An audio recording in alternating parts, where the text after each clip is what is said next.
So, we finally reached the penultimate episode for this season of My Hero Academia, and this is probably one of the best episodes that we've gotten in this entire season, if not this series. So, let's dive into this breakdown for My Hero Academia Season 7, Episode 20. And there's a lot that we need to go over in this episode because of how amazing and a lot of material that was both added as well as changed from the original manga content. So let's dive into it and really talk about what this episode did right. And to start off, the title of the episode is called A Girl's Ego, which takes its name from manga chapter 393, and the episode covers new material from chapter 390, page 13, as well as the entirety of chapters 391 all the way to chapter 394. And unfortunately, we do not get the cut content from the previous episode as well as the previous manga chapters, which is very unfortunate. But what isn't unfortunate is that the episode starts off with reused scenes of Shoto using his great glacial Eiger to defeat Dabi as a setup to see what Toga sees from a distance. And how there is no change to the OP, but there is a change to the ending, and I'll get to that at the end. But we do cut over to Gunga Villa site, where we see how Toga reacts to Dabi's defeat, as we see how she's able to restrain all of the other heroes in this moment. And as we see from this scene in the anime, the heroes are unable to fight the Toga Twice clones and are very much overwhelmed by them. And I will say that the animation in this episode of the Toga Twice clones are probably the best animation of them that we've seen throughout this entire season, and how it looks like this episode is very much a mixture of both the 2D animation of the Toga Twice clones as well as 3D renders of them as well. Overall, there is not a scene in the anime of this episode that doesn't depict the Toga Twice clones in an immaculate fashion. And speaking of Toga, we get to see how Toga is conflicted over what has happened with Dabi, as we see Uraraka going after Toga and trying to understand her motive. And this sequence in particular is well animated as many of the other animation sequences in this episode, as it shows the sequence being animated amazingly, and we see a lot of very fluid motion in it as well. But even with all of this great animation, we still can't avoid reused animation sequences, specifically this one that we've seen twice just a few minutes ago. And while those scenes are reused, what isn't reused is the motivation that Uraraka has to get closer to Toga and Froppy. As from this moment on, we do get a flashback really fleshing out Toga's backstory and how she was treated differently from the world and by her parents, and how the world as well as her parents mistreated her in a way, and how this section of the episode really adapts the entirety of that backstory that we saw in the manga, and just showing how Toga's life was changed and how it was rejected by society for what she believed she was at her core, to the point where it was able to harm her not just physically but also mentally. And this sequence, like the manga, just really shows how much of a destroyed and broken person Toga is, and how the world shaped her into the person that she is right now. And with the ending of the flashback, what we then see is that Toga, in this rage, attacks the heroes with her knife, specifically Froppy, as well as the clones attacking the heroes to a point where all of the heroes are now spread out. And we do get to see a nice moment with Froppy trying to relate to Toga, which mimics what Uraraka has been doing throughout this entire fight. However, this does not lead to a change in Toga yet, as we see the brutal scene of Toga stabbing Uraraka in her stomach. And the anime really adds to the terror of this moment with the zoom in on the blood splatter, and also just adding and changing and shifting the scene of Toga stabbing into Uraraka, which can't necessarily be done in the manga. Overall, just making the moment better in the anime than what we got in the manga. But from what we see more of when it comes to the stabbing sequence of Toga, and even more so, the anime adds more to the stabbing sequence of Toga, as we get a little bit more brutality than what we got in the manga, as we once again get another flashback of Toga, this time with the League of Villains, and how in this flashback we really discuss the importance as well as the origins of the hero names and aliases, as we get some references to potential villain names that Toga could have taken on, specifically in reference to Camilla, who was perceived to be the first iteration of the female vampire or the female Dracula. And how this sequence is very important to the characterization of who Toga is in both the manga and the anime, because it really adapts and shows that Toga wants to live as herself, which is why she doesn't take on a villain name, as well as it relates to how society was telling her that she can't be herself and that she has to be quote unquote normal. And all of it comes to a head after the flashback ends, as we see Toga is being held by Uraraka, who is able to activate her quirk on her as she tries to communicate her feelings to Toga. Also, I just want to point out that the kick was very much done amazingly in the sequence, and it makes me laugh every time I see it.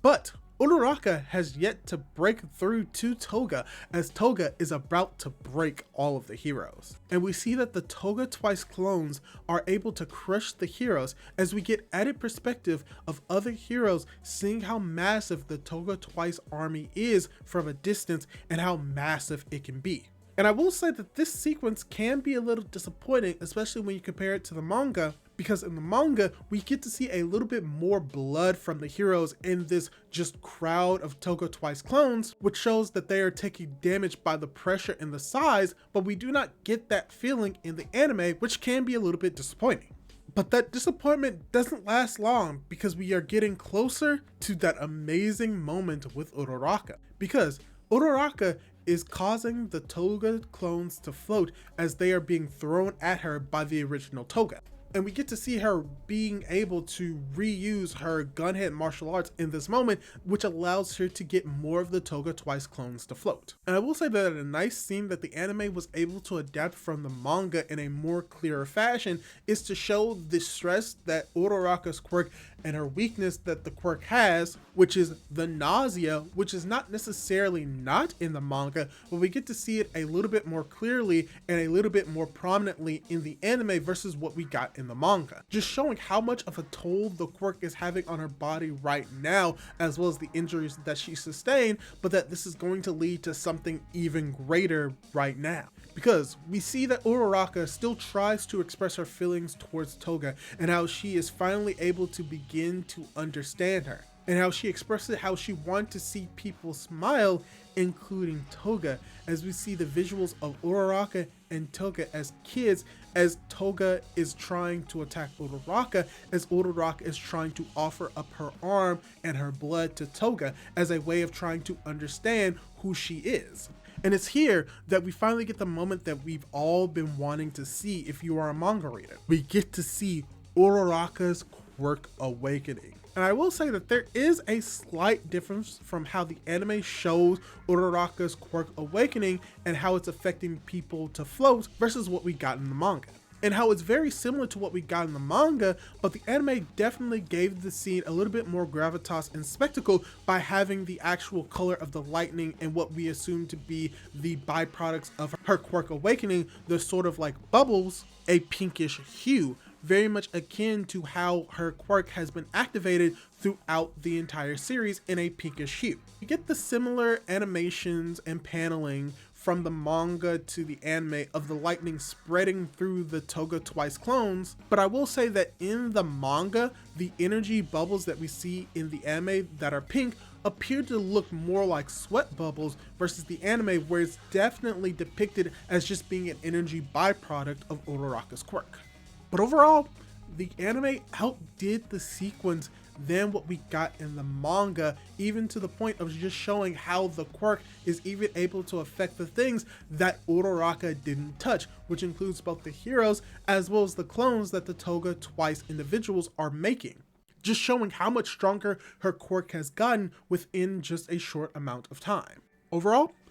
great animation sequence and a great adaptation. And as we are approaching the end of the episode, we get Uraraka finally able to get Toga to respond to her wanting to talk to her about romance, as we see all of the Toga Twice clones begin to float up into the air. And a small change from the manga to the anime is how Jiro as well as the other heroes are anchored to the ground so that they don't fly up into the air like the Toga Twice clones, which is to make sure that they are more secured, that they don't just fall randomly and hit the ground. However, in the anime, we see that Jiro is actually floating up in the air, which isn't a big change, nor does it really change the sequence as a whole, because in this moment, we see that the Toga Twice clones will eventually disappear and that Uraraka will most likely allow for the heroes to fall to the ground safely. But even so, it is a small change that I did want to bring up in the anime and showing that there are some differences between the anime and manga. But while that is happening, we do have Toga,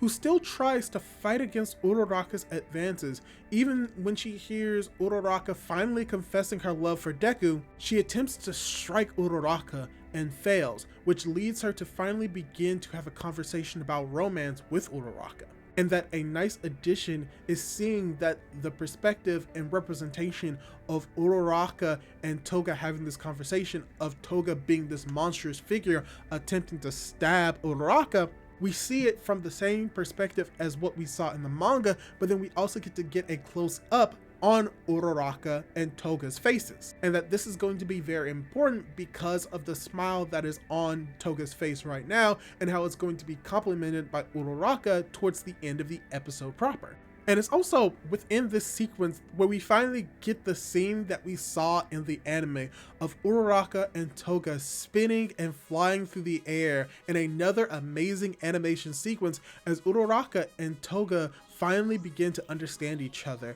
and connect as people, as Uraraka, as I said, compliments her smile, which in this moment is a very nice smile, even compared to what we got in the manga, as with this realization, the time seems to be up on the Toga Twice clones as they begin to fade away in a very cool fading animation sequence, as we see that the black particles that would compose of Twice's clothing begins to fly off, as we get a very much beautiful sequence of just all of the Toga Twice clones disappearing, and it looks very similar to what we got in the manga, but because it's slightly animated and has a little bit more color to it, I would say that the anime was able to adapt this sequence even better than what we got in the manga. And this is pretty much where the episode proper ends, but now I want to go into some changes that we got for the ending of both this and the previous episodes. In the previous episode, which is going to be the conclusion of the fight between Toya and the Todoroki family,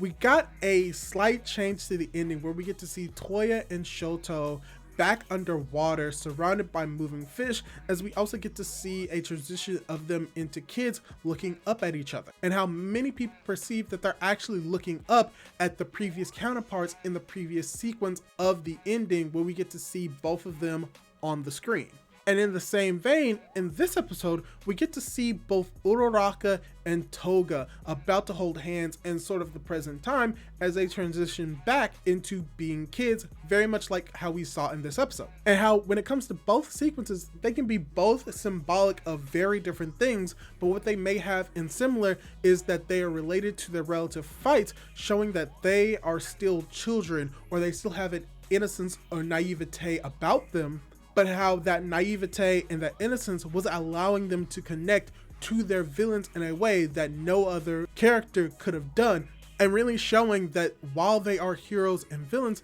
that deep down they aren't that much different. But yeah, that's just my interpretation of the changes to the ending. But yeah, this is pretty much my review and breakdown for this episode of My Hero Academia. And let me ask you this, how did you feel? Did you like it? Did you dislike it? Did it make you cry? Because let me just tell you, it made me cry almost on a few occasions. Probably one of the more emotional episodes of My Hero Academia, which is why I had a lot more to say about it. But what did you think? Leave your thoughts down below, and don't forget to subscribe to my YouTube channel for more content like this. Do all that cool jazz, and hopefully I'll be able to catch you in my next video. Goodbye!